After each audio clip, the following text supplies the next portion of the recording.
Nesse vídeo eu resolvi me passar pelo protagonista do anime na máquina de vendas e contar a história como se eu fosse o próprio protagonista. Fazendo isso, eu consegui deixar o anime bem mais interessante e também me divertir trazendo esse conteúdo pra vocês.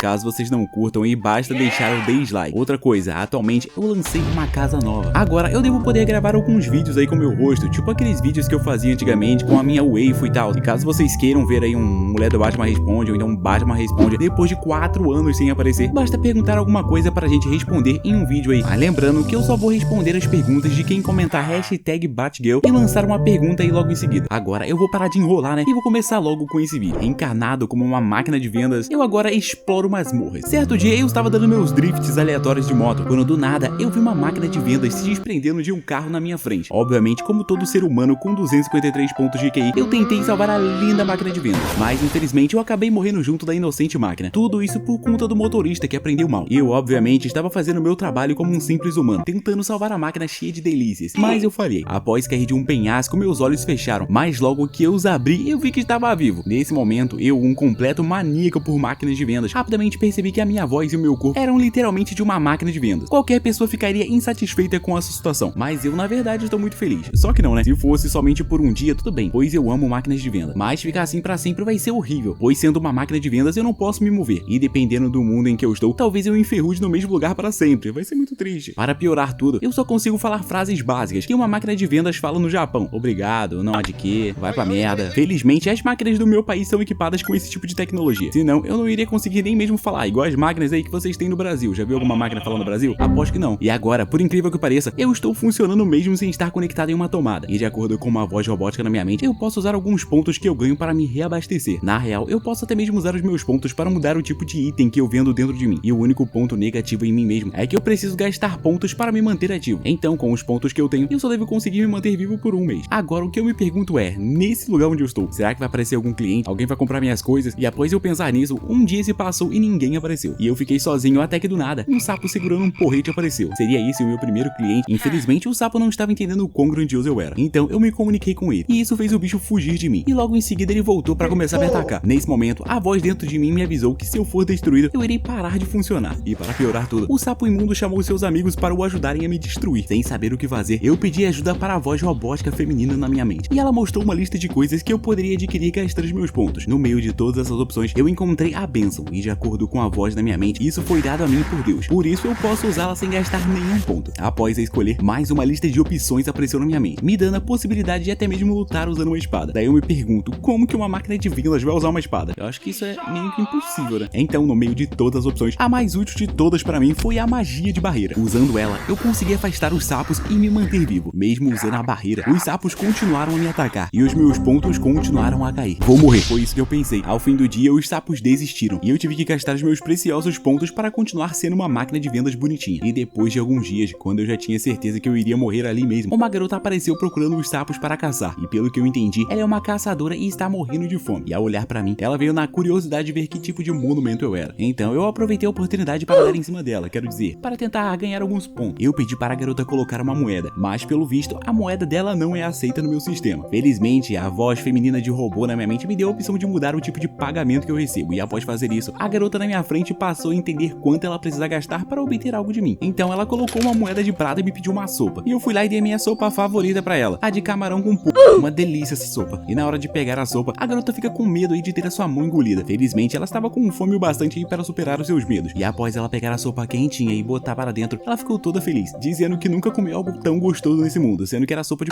ver a garota assim, me deixou um pouco feliz de ter reencarnado como uma máquina de vendas. E depois de sentir o primeiro sabor, a garota gastou várias moedas provando todos os meus sabores. Assim, eu ganhei 6 moedas de prata e 30 de bronze, o que equivalem a 63 pontos. Fiquei rico, não fiquei? Vou ver pra sempre, não vou. Depois de me alimentar, a mocinha acabou dormindo do meu lado. Daí, como ela é a minha maior cliente, eu obviamente a defendi com a minha magia de barreira. E no dia seguinte, após acordar, a garota tentou falar comigo, mas eu apenas pude responder com as minhas falas automáticas. Ela me agradeceu por tê-la ajudado e até mesmo falou que tinha uma amiga aí que iria adorar me conhecer. Logo em seguida, ela se apresentou como Lames e, por incrível que pareça, a garota encontrou uma forma de se comunicar comigo, me pedindo aí para falar bem-vindo se for sim e que pena se for não. Desse jeito, a garota me perguntou se eu poderia sair dali e conhecer a amiga dela. Eu obviamente respondi que sim, afinal de contas, não tem como eu sobreviver como uma máquina de vendas parado no meio de uma área cheia de monstros. E me surpreendendo ainda mais, a garota me pegou do colo, me senti um recém-nascido, só que eu era uma máquina de vendas de apenas 500 quilos. Como ela tá me carregando, não não sei. Mas ela foi lá e explicou, dizendo que ela tem uma bênção chamada de força sobre-humana. Aí ficou tudo explicado, ficou tudo tranquilo. Depois de andar muito, ela para descansar. Daí, como ela estava pensando em comer algo para matar a sua fome, eu mudei meus produtos para algo que poderia encher melhor a barriga dela. E não era um filho, eram batatinhas chips. A garota aceitou a mudança e pegou as batatas. E após comê-las, a garota não conseguiu mais parar de gastar. E assim, eu consegui mais de 320 pontos. E como um grande empresário, eu resolvi usar esses pontos para deixar a água mineral mais barata. Afinal de contas, a minha vida agora depende disso. Depois de se alimentar, a Lamis voltou a me carregar, dizendo que ela estava quase chegando na vila de Strato. Na porta da vila, 2 homens aparecem preocupados com a garota e ficam felizes em ver que ela está bem. Ela explica para os 2 homens as minhas funcionalidades. E mesmo com eles dizendo que esse item é de posse dela, os caras perguntam se eles também podem gastar dinheiro para obter alguma coisa de mim. Eu obviamente respondi dizendo que sim. E os caras primeiro pegaram uma bebida e após sentirem o sabor do meu suco, eles foram provando tudo que eu deixei disponível para compra. Depois disso, a Lamis me levou para o centro da vila e no meio do caminho, ela viu alguns valentões pressionando uma garotinha. Ela protegeu a garotinha e logo em seguida foi recebida com lágrimas e abraços. Afinal de contas, ela saiu para caçar com vários caçadores e no fim foi deixada para trás por eles. Na época, quando a amiga da Lamis descobriu isso, ela foi lá e falou mal dos caçadores para todo mundo que ela conhecia. Tudo isso para ninguém mais contratar os caras. E após se reencontrarem, a amiga da Lamis perguntou sobre mim e ela respondeu dizendo que eu era um grande amigo que a ajudou, sendo que na real só tirei dinheiro dela. Capitalismo vence novamente. Mas assim, eu fiquei feliz em ouvir isso. No fim, a Lamis me colocou na frente da pensão que ela fica. E pelo que eu entendi, mesmo sendo uma vila, esse lugar é um extrato de uma masmorra chamado Lago da Água Clara. Pelo que eu entendi, eu tô dentro de uma masmorra, é isso. E o melhor de tudo é que todos dessa vila começaram a falar sobre os meus produtos. E eu acabei fazendo inúmeras vendas. E durante a noite, a Lamis me carregou até o portão da frente da vila, para que os amigos dela pudessem comprar algumas coisas também. E como os caras já estavam ficando enjoados de beber as mesmas coisas, eu resolvi dar uma moral pra eles, mudando meu estoque e colocando coisas mais caras. Porém, eu tenho certeza que eles vão adorar comer isso. A primeira coisa que os caras pegaram foi uma refeição pronta, quentinha de Oden. E os caras gostaram tanto que eles ficaram até mesmo brigando entre si para comer o lanche. Depois disso, alguns dias se passaram e o meu Oden quentinho ficou famoso na vila inteira. E isso ajudou a pousada das amigas da Lamis obterem até mesmo mais clientes. Capitalismo vence novamente. Do nada, uma garota apareceu. E quando eu disse seja bem-vinda, ela jogou uma pedra em mim e fugiu. Se eu tivesse a opção de mudar meu inventário para armas, eu provavelmente devolveria a pedrada com um tiro. Não na cabeça, na perna, gente. Mais de ponto 50. Enfim, assim a minha rotina continuou. E agora, a Lamis tem até mesmo um suporte para me carregar por aí sem sentir dor nas costas. E agora, o objetivo da Lamis é conseguir juntar dinheiro para poder me levar até a amiga dela, chamada Hulemi. Daí, para não continuar me chamando de você, a Lamis me nomeou como Caixeta. E eu achei esse nome horrível. Mas infelizmente eu não posso negar que realmente pareço uma cacheta agora. Assim, a minha história é ridícula, como uma máquina de vendas em outro mundo continuou. E se você não quiser acabar em outro mundo como uma máquina de vendas, por favor, nunca tente salvar um objeto que vai cair de um carro em alta velocidade. Eu acho que você pode acabar morrendo ao fazer isso. E se você tiver o mesmo destino que eu, sabe lá que tipo de objeto você pode virar. Depois disso eu cheguei no episódio 2 do anime, olha só. O episódio 2 era no dia seguinte. E do nada eu me vi sendo observado por um urso. Por conta do medo, eu quase liguei a minha barreira no talo para jogá-lo longe. Mas a Lamis apareceu o chamando de diretor da associação de caçadores. E ele está ali para chamar a Lamis e eu aí para participarem do ataque àqueles sapos que estavam batendo em mim. E basicamente, o urso está fazendo esse pedido, pois ele deseja que eu providencie alimento para todos os caçadores. Obviamente eu queria vingança contra os sapos. E também não poderia deixar essa vila ser afetada por eles. Então eu lancei logo o Seja Bem-vindo, que no caso é o meu sim nesse mundo. E durante o caminho para enfrentar os sapos, eu vi que a Lamis queria muito dinheiro para não perder o seu círculo de teleporte. E pelo que eu entendi até agora, para ela ir de um extrato de masmorra para outro, ou até mesmo para a superfície, ela precisa ter esse círculo de teleporte. Então ela precisa muito desse dinheiro para eu conhecer outras áreas desse mundo. E agora eu estou um pouco preocupado, pois todos falaram que os sapos estão na época de reprodução. Então vão ter muitos sapos machos nessa caçada. A Lami, depois de ouvir tudo isso, também ficou bastante preocupada. Mas um cara foi lá confortar ela. E ao me ver todo lindo e maravilhoso, cheio das melhores coisas desse mundo, o cara não resistiu e decidiu comprar alguma coisa. O cara mal comprou algo e já ficou todo fascinado com a beleza da minha embalagem. E ao beber e sentir o líquido quentinho descendo pela sua garganta, o cara foi se apaixonando cada vez mais por mim. E agora que eu sou uma máquina, eu não sei nem mesmo o meu gênero. Mas no fundo eu ainda acredito que eu seja hétero. Mas assim, hétero que prefere mulher com bengala, tá ligado? E eu só sei que esse cara aí tava tão animado que ele chamou uma mulher chamada Filmina. E ela chamou o maluco que estava me observando de capitão. E eu fiquei bugadão, como um cara estranho como esse é o capitão. O tal do capitão pede para a Filmina avaliar que tipo de objeto mágico eu sou. E em resposta, a mulher disse que eu não tenho magia. E ainda me chamou de bloco inorgânico de metal. Logo, eles chegaram à conclusão de que a minha bênção faz esses itens serem gerados automaticamente. No entanto, por eles acreditarem que eu sou apenas um pedaço de metal, eles não têm certeza se eu posso usar uma bênção ou não. No fim, mesmo sem entender como eu funciono, o capitão me agradeceu por nos ajudar nessa missão. Mal sabia o cara que eu sou apenas um capitalista em busca de vingança. E seguindo com o meu plano capitalista, eu coloquei logo um miojão para todo mundo comprar, pois ele alimenta bastante, porém é caro. E diferente do lamen que vocês comem aí no Brasil, esses daqui são bem mais animados. Parece até que eles foram feitos com vários várias toneladas de carne de primeira linha. E de todos aí, quem chamou mais minha atenção foi essa guardinha aí. Ela tá comendo mais que todo mundo. Ela se chama Shui e a Lames ainda não a conhecia. Do nada, o urso aparece e diz que até o acampamento dos sapos serão 3 horas de caminhada. E agora ele quer saber se eu e a Lames vamos até a linha de frente. Em resposta, a Lames diz ser uma caçadora, então ela pode ir para a linha de frente. No entanto, ela não sabe se eu, a Caixeta, quero me arriscar. Obviamente, eu respondo que quero lutar, pois eu não quero deixar a única pessoa que me carrega por aí em perigo. Depois de descansar, todos partimos aí pela manhã. E chegando perto da casa dos sapos, eu vi que o lugar era bem difícil de se andar, mas como eu estava nas costas da Lames, eu estava de boas. Do nada, a batalha contra os sapos começa. E só nesse momento que eu me lembrei que a Lames é ruim de mira. Felizmente, por estar me carregando das costas, a força dela foi ajustada e ela conseguiu acertar o sapo que estava atacando ela. Enquanto isso, a batalha foi seguindo em outros pontos. No entanto, eram muitos sapos, por isso o capitão manda todos reagruparem. Vários sapos aparecem e a Shui teve até mesmo que proteger a Lames. Por isso, eu fui lá e ativei a minha magia de barreira. Nesse momento, eu fiquei pensando que seria legal se eu pudesse enxergar em uma área maior, tipo aumentar o meu campo de visão. Em resposta a esse meu pensamento, a voz robótica em minha mente disse que eu posso sim fazer isso. Tudo isso em troca de 1000 moedas. Eu, obviamente, adquiri essa melhoria, e assim eu consegui defender perfeitamente as costas da Lames. E o capitão, vendo o meu poder, começou a me olhar de um jeito estranho. Por isso eu passei a observar como se ele fosse um perigo em potencial para mim. No fim, os sapos foram derrotados, e esse capitão se recusou a sujar suas mãos cortando a língua dos sapos. Muito vacilão da parte dele. Depois disso, ele e a Filmina foram decidir se eles vão avançar até a linha de frente ou se eles vão recuar me mantendo a salvo. Daí, como o cara insistiu em ir para a linha de frente, a Filmina também acabou concordando para poder ganhar mais dinheiro. Mas antes de tudo, eles perguntam se a Lames está de acordo com isso. Ela diz que sim e eu também acabei concordando. Assim, todo o nosso grupo avançou eliminando os sapos que apareciam. E na linha de frente, a Lames tentou ajudar as pessoas feridas. Então, para dar aquela moral, eu comecei a dar isotônicos de graça, ignorando o capitalismo. E quando o urso chega, ele explica que existe uma grande possibilidade do rei dos sapos ter aparecido, pois essa é a única explicação para ter essa quantidade absurda de sapos. Em resposta a isso, o capitão prometeu ajudar o cara. Assim, a noite veio com força e eu fiquei sozinho com a Lames. Ela disse que iria sair para dar um mijão e eu respondi dizendo que sim. E por algum motivo, ela saiu bolada comigo, como se eu fosse um namorado abandonando a minha parceira. Após ela sair, um cara apareceu tentando me roubar. Eu, obviamente, fingi que ia dar um item de graça para ele, mas quando o cara meteu a mão, eu joguei uma lata pelando de quente na mão dele. Irritado, o cara puxou uma faca, mas a Lames apareceu para me salvar. Após o cara ser capturado, o rei dos sapos apareceu soltando fogo. E nesse momento, os javalis gigantes não queriam puxar a carroça por conta do medo. Então, a Lames foi lá e os deixou ir embora e ela mesmo começou a puxar a carroça sozinha. Para ajudar a Lames, eu comecei a pensar no que poderia ser feito. Então, a única solução que eu encontrei sendo um humano com 253 de QI, extremamente inteligente e portador do roteiro acima de tudo e todos, a minha ideia foi trazer várias Coca-Cola Zero a esse mundo e logo em seguida gastar alguns pontos para adquirir uma mudança de forma. Nessa forma, eu dei a Lames vários mentos e bastava ela misturar os mentos com a Coca-Cola para fazer aquela fórmula que dá visualizações no YouTube. No entanto, fazer ela entender isso é bastante difícil, porém a garota insistia em tentar me entender, o que me deixou muito emocionado, mas o problema ainda não havia sido resolvido. Até que do nada o ladrão acordou e como ele estava reclamando, as pessoas encheram a boca dele de balas e logo em seguida jogaram Coca-Cola. Nesse momento o efeito aconteceu e depois disso todos perceberam o efeito e finalmente usaram o famoso Coca-Cola com mentos contra o Rei Sapo. E isso afetou bastante o monstro e logo em seguida os combatentes mais fortes apareceram e deram fim ao Rei Sapo. Tudo isso graças a mim. Depois disso eu me transformei na minha forma mais bela e elegante novamente. E já o urso, após ter deixado a Lames e eu em perigo, veio pedir desculpas. Ela aceitou, mas eu não. Assim a missão foi concluída e todos vão receber um ótimo prêmio por terem derrotado o Rei Sapo, menos eu. Só recebo se eu der coisa pros outros, tá vendo? Muito ruim, mano. Salvei um montão de gente, não recebo nada. Triste.